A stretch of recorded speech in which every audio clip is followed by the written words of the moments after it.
探寻历史烟云，解读人文传奇。大家好，我是涅槃说事。1914年11月1日，上海申报刊登了一篇名为《罗春玉上正堂血饼，为城控中影事，为父助葬左参赞罗长启鸣冤》，矛头对准了已经是千夫所指致西藏政局混乱的前驻藏办事长官钟颖。文中提到，罗长启之子罗春玉以血书的形式向当时的北洋政府大总统袁世凯讲述了其父在清末民初之际如何在西藏被枪于前西藏办事长官钟颖乱兵，并指控中在藏种种误国殃民之事。一时间又将这名清末率四川新军进藏的指挥官前民国驻藏办事长官推上了风口浪尖。的确，民国顶革后，钟颖自出任国民政府驻藏办事长官后，驻藏川军与西藏地方势力的冲突就没有停止，甚至愈演愈烈，大有万难禁止之势。而且随着1912年12月18日，钟颖统帅的驻藏川军与西藏地方势力达成协议，经过印度撤出西藏之举，更是引起了国人的轩然大波。不久，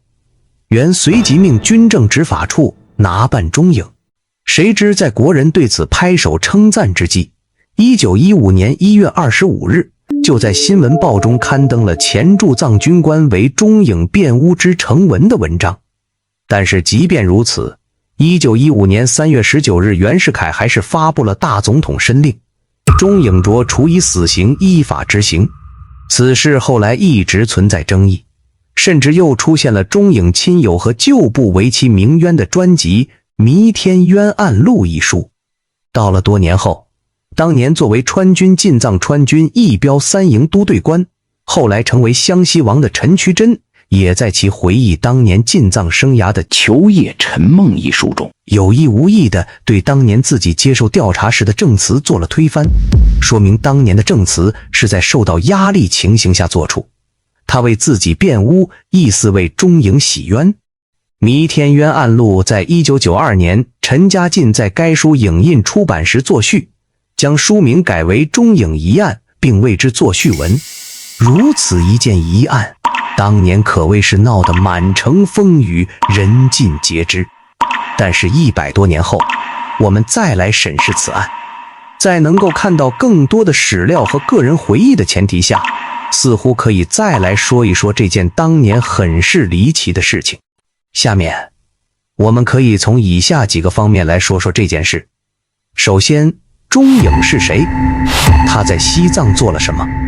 清末民初的西藏局势是什么样子的？袁世凯为什么一定要杀掉钟颖？难道只是因为罗长启之子罗春玉的一篇1000余字的血书吗？钟颖字古明，出生于光绪13年，公元1887年满洲正黄旗人根正苗红的爱新觉罗氏。傅晋昌娶咸丰弟妹，官至盛京副都统。钟颖与同治帝为表兄弟，颇受慈禧太后宠眷。其家族在清廷长期担任武职，尤其是其父辈兄弟3人长期驻守清王朝的北部边疆，颇受朝廷信任。随着义和团运动爆发后，清廷深感八旗及露营兵的腐败，战斗力低下，急需建立一支具有战斗力的新式军队。故而在光绪31年公元1905年的时候，清廷密诏授予18岁的钟颖假协统衔，让其入川召集训练新军。因为当时四川经费不足，所以新军人数还达不到一镇的规模，所以设为了2个协，设协统2名，一为程文宝驻扎省城，另一协统为陈焕驻守省员外凤凰山。钟颖即前往此处。1907年，陈焕抽调一营兵丁约400人，随西凉前往云南任职。钟颖正式接任陈焕，出任四川新军第33混成协协统。但不久又因为赵尔丰组建边军需要人手，所以又抽调了一部分精锐人马给边军。钟颖只得另招募各营，重新组建该协。1908年春，新任川督赵尔巽奏请朝廷在成都开办四川陆军速成学堂，学堂总办由钟颖兼任。我们知道，在清末时，清帝国的边疆形势急剧变化，特别是西藏地区。1903年，随着英国侵藏战争结束后，英国对西藏的地方政策逐渐由以前的军事施压而改为了拉拢和引诱。西藏问题已经是非常复杂和微妙，这也使得清廷重新巩固对西藏的主权变得非常迫切和必要。故而赵尔丰、张荫堂、连玉等川藏大员多次奏请朝廷，希望在藏编练新军，并派兵入藏保边，巩固国防。所以在第二年，也就是1909年的4月，清廷经过多方考虑下，决定派遣四川训练的新军由钟颖带兵进藏。对于派遣一个22岁的青年作为入藏军队指挥官，川滇边务大臣赵尔丰表露出了自己的担忧。在给自己的兄长时任四川总督的赵尔巽的信中，他担心这名四川新军协统年少未经战阵，到了西藏后镇不住局面。他更倾向于时任四川中路前5营统领云贵总督李京熙之生张继良。不过张不愿前往西藏，故而作罢。钟颖进藏还和一个人的竭力推荐有很大的关系，那就是当时驻藏大臣连玉。为什么选择钟颖，也是个很奇怪的事情。但是从钟颖进藏后就被连玉夺取兵权来看，应该和连玉想掌控这支入藏川军有关。毕竟钟颖还涉世不深，连玉却早就是老江湖了。对于进藏途中的事情，其实看过陈渠珍《求野陈梦》的朋友应该有一个比较深刻的认识。从宣统元年6月从成都出发后，由于初上高原行军极为缓慢，一直到了11月中旬才到达德格。而此时藏军为了组织这支军队入藏，也是一路纠缠不休，急得连玉只能恳求赵尔丰让赵手下剽悍的四川边军一路护送。就这样，一支军队在另一支军队的护送下，总算到达了拉萨。尽管在赵尔丰的眼里，这支军队实力确实堪忧，但是对于当时西藏的震撼却是实实在在的。在川军尚未到达之时，连玉已经是失去人心，被当地人困在了衙署之中，焦急万分。宣统2年正月初3，随着川军前锋张洪生率领先头部队到达西藏的当夜，13世达赖就吓得迅速离开了拉萨，出走印度。随即川军即归连玉节制。连玉在西藏的权势这才达到他出任驻藏大臣以来的顶峰。紧接着，连玉开始酝酿西藏官制改革，以以一政权而资治理为由，改驻藏帮办大臣1人为驻藏左右参赞2员。次年3月初4，清廷允准任命罗长启、钱锡宝为驻藏左右参赞。这也意味着存在了180多年的驻藏帮办大臣制正式废除。此时，由于英印当局开始以阿萨姆为基地，进一步向北窥视我国西藏的东南边境，而波密又长期叛不归藏，随即连玉命入藏川军的第3营陈渠珍部驻防波密西面的工部，以招抚波密。随着波密之役的胜利，清军在白马岗和波密的经营和驻扎使英国侵略力量不可能再进一步窥视西藏。但是这一仗也暴露了入藏川军的一系列问题，其中最重要的就是钟颖在波密出战的失败，使得连玉借机以罗长启赴前敌，取代其兵权，把钟颖弄到造币厂当总办去了。这件事让钟颖这名年轻的皇亲国戚非常不满。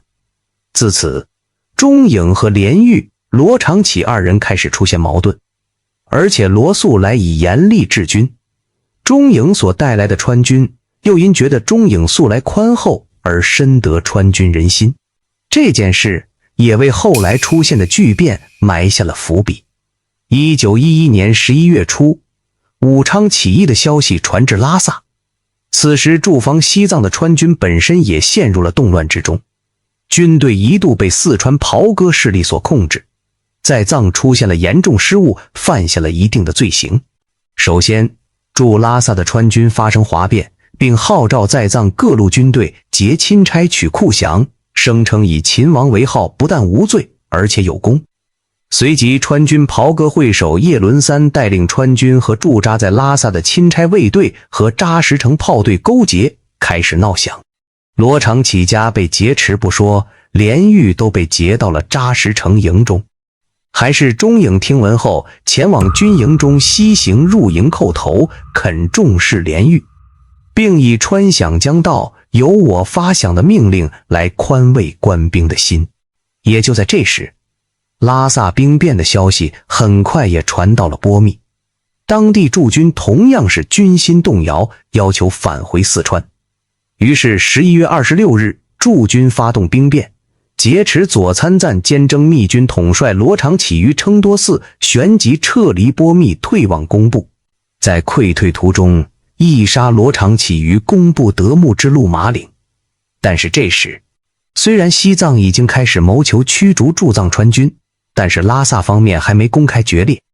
直到江孜川军到色拉寺支乌拉差役，色拉寺不答应，随即川军攻打色拉寺开始，这才使得川军和西藏地方政府关系决裂，随即大规模的冲突爆发，袍哥势力瓦解。不久，驻扎在藏各地的川军先后在藏兵的围攻下与西藏地方政府达成协议，将枪支作价卖给西藏地方政府，取到印度回国。到了民国元年5月初9，袁世凯突然委任中影为西藏行政使办事长官，原因是四川都督尹昌衡报告了当时西藏方面的严峻形势后，连玉已经逃匿，不知所踪。尹昌衡说西藏方面现在急需一人主事，所以把中影推了出来。其实事情主要仓促在5月初4的时候，中影先发出了急电给四川方面，起诉调大兵前往驰援蜀军，并恳请英使速令英军退出江孜。可想而知，当时己方势力已经都在蠢蠢欲动，事态紧急。得到委任的中影继续坚持驻留西藏。此时拉萨的战斗仍在继续，但川军内部已趋稳定。中影镇压了当时作为变乱元凶的郭元贞、何光谢，制止了军中不逞之徒抢劫大昭寺的企图。6月19日，交战双方在尼泊尔的调停之下达成第一次协议，陆军交武器于尼泊尔方面封存藏中撤走，钦差以下各官员仍可留藏。藏匿多日后的清朝驻藏大臣连玉出现了，他早已不愿留藏，就随着第一次撤走的大部分军队而离开西藏。接着，西藏地方政府旋又催促中影启程，中以现奉大总统命令充驻藏办事长官，绝无出藏之理。藏方声称，我等只知钦差，不知长官为何物。期间，中影还在国内报刊发表电文《中影泣血陈词》一文，号召大家要顾全大局，不要隔河观火，西藏存亡关系我国大局等等。不久，《民力报》又发出文章，指出中影近日之狼狈，受驱逐而由靖西移往了亚东税务处，进退维谷。在双方无法达成一致的情况下，战事于8月14日再起。而真正让国人哗然的原因，民国2年，双方2次议和。此时突然报道了中影以下全部官兵已经退出西藏。不久，爱国报便刊登了中影措辞之狡赖，文中对中影擅离职守、狼狈出藏进行了批判。中影又声称自己当时已经被罢斥，已经没有了官守之责，所以才逃往印度。紧接着，《民力报》也立即爆出了猛料，声称据驻印委员陆星奇谈，中影当时在撤出时与达赖订约10条，并未报政府，如今正在和中影查问。回到北京的中影住在北京东城沙漠胡同，每日深居简出。因为当时西藏局势尚不明朗，而且也并无中影和这次事件的任何证据，所以一直也没纠办此事。但是随着1914年罗春玉的一张血书状纸告到袁世凯那里，钟颖不久就被诱捕受审。1915年3月19日，袁世凯发布了大总统申令，将钟颖处以死刑。而期间的主要证人为前驻藏大臣连玉、前西藏士兵管带谢国良、前西藏炮队官周迅以及管带陈渠珍等人。此令记录颇为详细。处死钟颖的主要原因归纳起来主要在3方面。第一，拉萨兵变时，钟颖正为陆军协统，兵柄在握，镇压未能，听令叛兵诓骗藏族人巨款，致起藏人仇汉之心，附怂使叛兵聚结割匪，攻击色拉寺全藏鼎沸，继而在拉萨数万藏兵围攻川军，因寡不敌众，清朝驻藏机构衙署及军械局、同源局等被洗劫一空。第二，指使手下残忍杀害罗长启，挟私嫁祸，擅杀忠良，焚毁尸骸，惨无人道。第三，擅离职守，违令离藏。但是正如我们在视频开头所说的那样，此案后来被称为疑案，还是有一些值得讨论的地方。首先，正如赵尔丰所担忧的那样，钟颖确实是没有能力镇得住局面的人，特别是当时正是秩序混乱、权力分化离合最为尖锐的时期，钟颖的个人能力显然负担不起这个责任。他当时完全可以和连玉一样一走了之，但是钟颖还是选择孤军留在西藏，并没有任何支援可言。在那种环境中，能处理好这件事是很难的。在连玉从不知所踪到第一批离开西藏，钟颖也不过是赶鸭子上架。这也是在钟颖被捕后，他当年的部下很多都觉得他冤枉。其次，钟颖与罗长启有隙，但是是否真是他指派人杀害了罗？在清史稿中是说长启之死，钟颖实因搜之。但是事实上，当时在拉萨被解军中职务的钟颖，作为满人的钟颖，是否有能力去操控秩序崩盘的2000里外的波密乱军呢？这个无论从情理上，从地理交通传递信息上都说不通。那么钟颖擅离职守是否属实呢？就像钟颖自己所言，那个时候他当时已经被罢斥。钟颖在1913年4月份还尚在西藏狼惹。4月2日的时候，钟颖被撤，由陆星旗出任护理驻藏办事长官，所以擅离职守并不完全成立。那既然杀掉钟颖的3点理由都有争议，为什么北洋政府一定要杀掉钟颖呢？在说清末民初之际的藏事乱局时，我们可以把问题放大。其实在此时，西藏地方政教势力不单单是在西藏驱逐川军，而且还将触手伸向了四川康藏地区的江卡、炸鸭、稻城、三坝、南墩等处。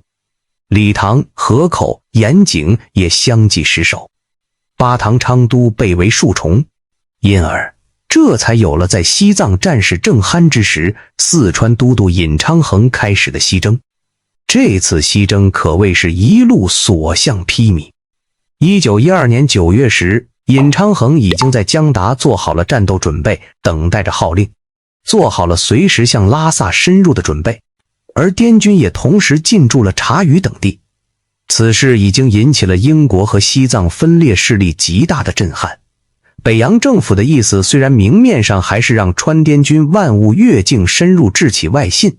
但是如果钟颖在西藏继续坚持下去，对于接下来谈判的砝码自然就会多上许多。我们可以看到，西藏地方政府方面同样是很紧张的。从1912年底到1913年初，藏军向尹昌衡部发起了多达10几次的冲锋，结果都被尹昌衡给打败，已经赢得了部分对付英帝国主义外交阴谋的时间和条件。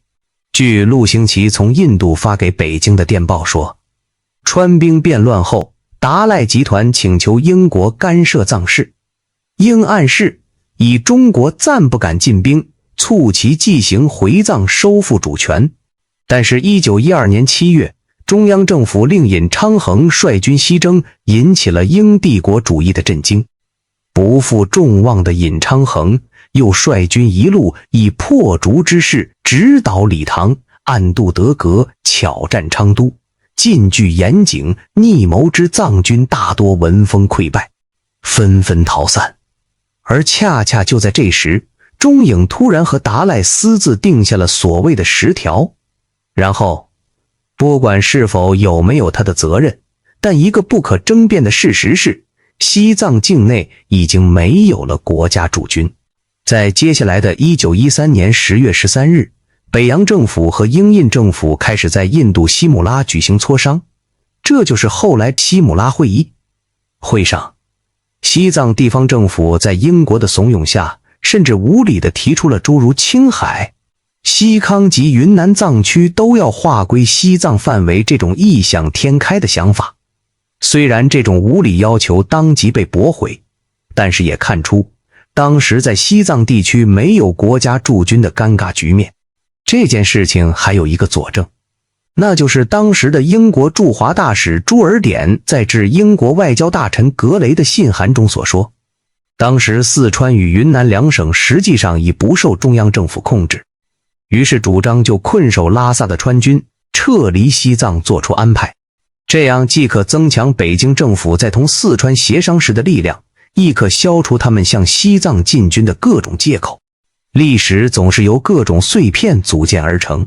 ，100多年后，我们再来审视清末民初这段纷乱的变局，那一案似乎也不能算是一案了。我们只能认为，如果要钟颖来负责当时这个乱局，显然高估了他在这一历史进程中的个人作用。在川边，赵尔丰表示了对他的担忧；在西藏，连玉也并不看好的。而在革命风潮中，